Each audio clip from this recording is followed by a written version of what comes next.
screw the lazy river. I don't want a hotel like that. I want a book hotel, and that's what you have. It is wild because I didn't know that this was going to happen. I am in real estate. I've had Airbnbs. My dream on my vision board was to own a hotel, and I'm always like stalking and thinking of ideas, and this old bookstore came up for sale and the building. Nobody likes to see a bookstore close. Not cool. Town was like super upset about it, but it just wasn't sustainable. So I was like, what can we do that we can still keep all of these books, because all the books were included in the sale, and it was zoned for hotel, which like never happens. Zoning is always a problem. So I just had the vision. I was like, we have to build bookcases around all the beds. People need to be able to sleep with the books. But I thought it was just going to be like a cutesy, like cozy spot. I didn't think it would be such a big hit. I don't know why. I just thought it was like, I loved it, but I didn't know that everyone else was going to love it so much. You saw this bookstore Huh? that was zoned to be a hotel. Like, how is a bookstore zoned to be like this is a unique bookstore, It period. was like in the district, in the historic district of this town in Kennett Square. It had like different things that it could be, and hotel was one of the options. So I bring my business partner, I bring my husband, I'm like, we're gonna go look at this old bookstore. And they're like, you're crazy, as usual, because I'm always making them look at things at weird buildings. And they were like, we're selling all the books. I'm like, you don't get it. Like, you don't get what we're doing. And then we got a third partner. I made like a whole PowerPoint presentation of like the vision of it all. And we just got to work. We worked on it for like a year, and then we had a big grand opening party. The work for a year, what was that? Was that like a lot of We did renovation everything. and yeah. Yeah, we didn't mean to, but it just kept going, and it ended up we had to like gut the entire place and redo all the rooms and all that kind of stuff. So everything's brand new. Yeah. That's a lot, but it's a vibe. Like looking at the pictures on the website, tell me about the vibe and why that vibe. I'm assuming you're a reader and that's how this all came to be. So my favorite memories as a child, did you have SSR in school, sustained silent reading? Like we My had, kids do it. yeah, we in first grade, Mrs. Host was my teacher. She had like the coziest little reading corner, and that was my favorite part of the day when I got to do that. But then, life starts, and I've been in real estate the past 10 years, like really grinding, you know, trying to slow down. But this, I've read so many books now since we've been opened. I really got back into it. And then we also have a subscription book club along with the hotel. So members get discounts to all the rooms. We throw a book ball once a year. Last year was Bridgerton themed, and this is the new hotel. This is the second one that's in Westchester. I'm in one of the rooms right now. But it's so funny because I went to our first book club meeting and I didn't read the book. I was just like so busy and just showed up, and I was like, oh, it's gonna be fine. Like we're just gonna talk. And no, they were like, you didn't read the book. Like, I am so sorry. So after that, I've read every single one plus more. So I'm So I'm back. assuming the book club and the book ball and all of that come after. So you have hotel Yeah, number one. It hotel number one took a took a year to year. renovate. Yeah, we've just been open for about like a year. It was a year in November. This What past was everybody's reaction? Were they like, wow, this is so unique? Like, do you have people Yeah. traveling because they love Yeah. books and they just want to stay? Yeah, people come from all over the place. People fly from all over. It's really cute because book clubs who've never met before in person come and meet all from different areas. We've had someone come from Australia. We've had California, like all just all over. So people are coming just because of the books. We're also super close to Longwood Gardens, so that attracts a lot of people there too. But bachelorette parties, book club parties, book retreats, writing retreats, all that type of stuff. Tell me about your marketing because obviously people are hearing about this. Like, how are you getting the word out? Instagram and TikTok. But mostly like people see other people's videos. So like I'll ask people to collab. We are going to be reading for 24 hours straight. I didn't even know these girls were coming. They have like millions of followers on YouTube. They're super young, book influencers, I guess you can call them. And I didn't know they were coming. They did like a 24-hour read-a-thon at the hotel. They flew from somewhere, put it on their YouTube, and then I was like getting all these calls, like saw this hotel on TikTok, saw this on YouTube, and got bookings from that. I didn't invite a lot of influencers to come stay, like in exchange for content, so that helped too. We also have lots of books in this cute hotel we're staying at. We are staying at the Bookhouse Hotel. Cute little room. We have lots of books everywhere, lots to choose from, and that's what we're doing today. Yeah. So we're gonna start our timers. We're gonna start reading. But mostly Instagram.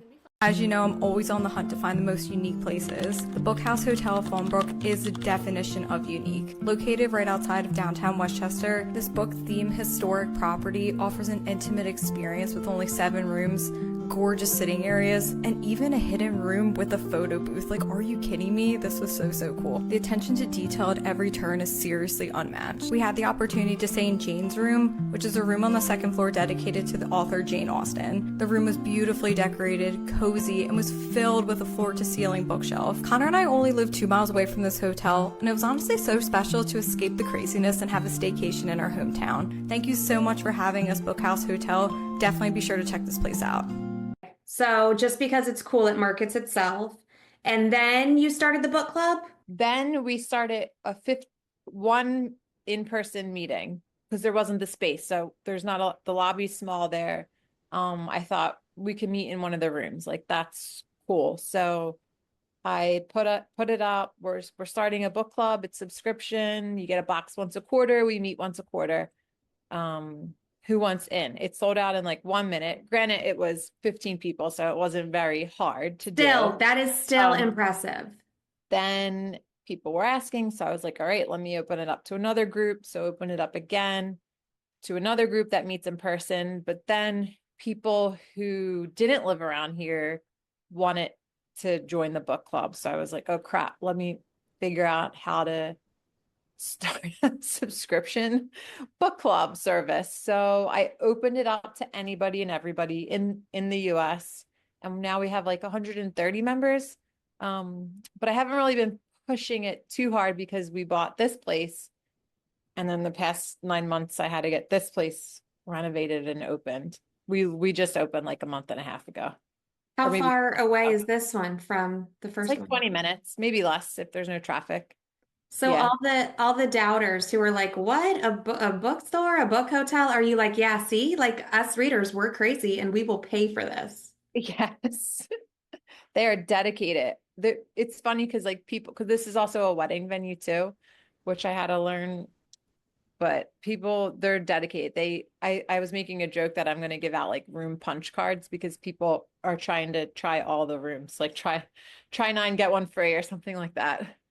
That's so cute. And is that like because this is a boutique hotel. This isn't like something like, like a Holiday Inn type of situation. Right. It's adorable. It's a total vibe.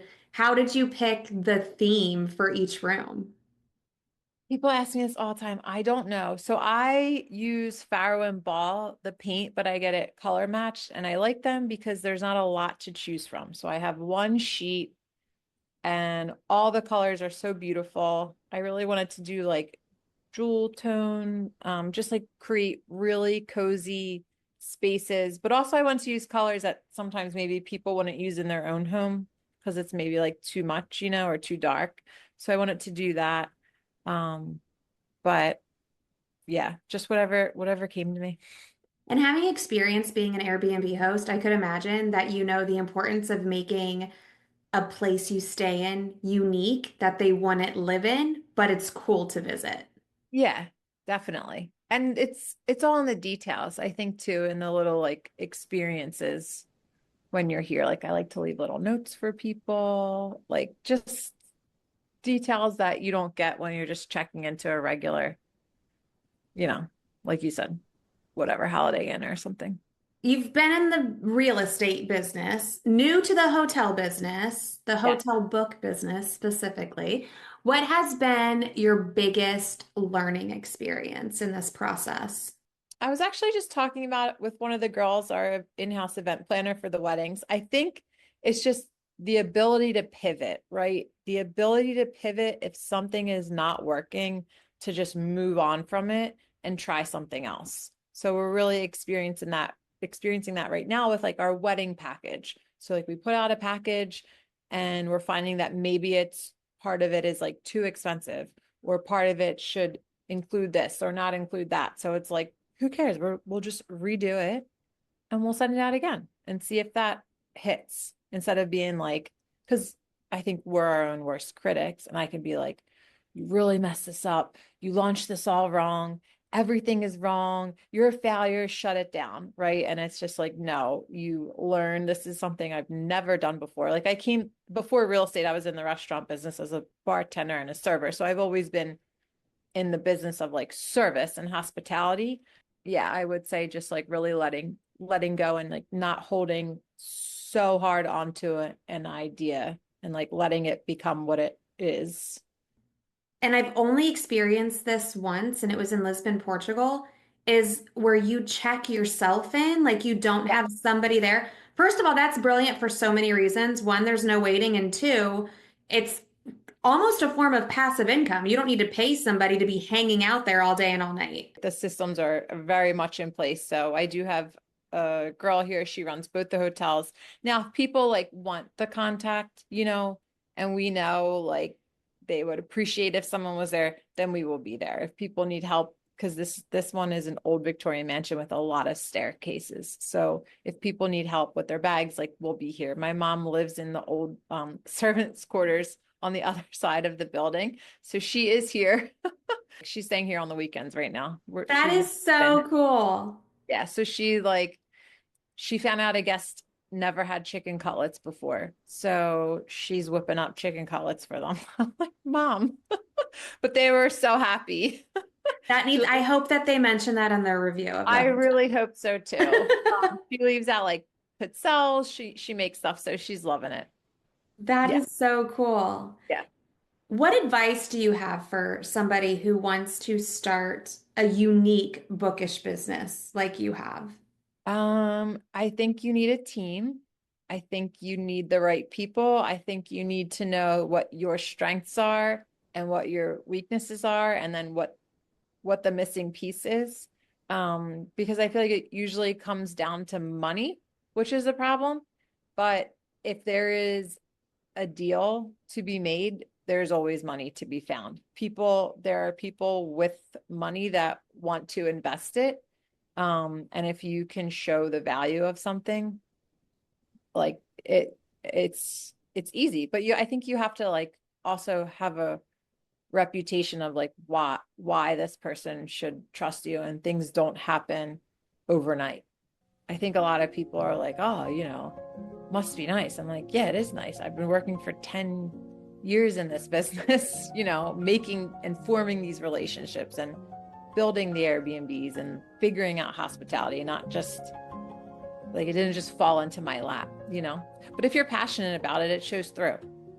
And this is an investment. Like, this is not something where you buy a hotel and then buy a second hotel and you're turning a profit the next month. Like, it doesn't, not only did you buy the property, but then you spent a lot of time renovating it, which is a whole other expense. So this is definitely like a long-term play. It's not like long-term play. It is not, we have not taken money from it. No, it's definitely a long-term, it will eventually pay off. But right now it's just a grind, which is fine. Like, this is great. I'm in the hotel room doing a podcast talking about it. Like, great day. Oh, thank you. Fine. Stays fine. And the success so far, we're going to attribute that to people just loving it on social media. I think people loving it, but then also having a really good experience too when they get here, because I think sometimes, you see something on social and then you do it and then you're like, that wasn't what I thought it was going to be. So I think it's even better in person, sometimes like in real estate, when you're looking at pictures of houses, you get there and you're like, we were catfished. Like the pictures were so much better than what in reality what the house is, but I think it's the opposite here. Like once you get into the space, it's really like the pictures don't capture what it actually is. Like the other one is 2 old historic twin houses that were opened up into one. It used to be a bookstore.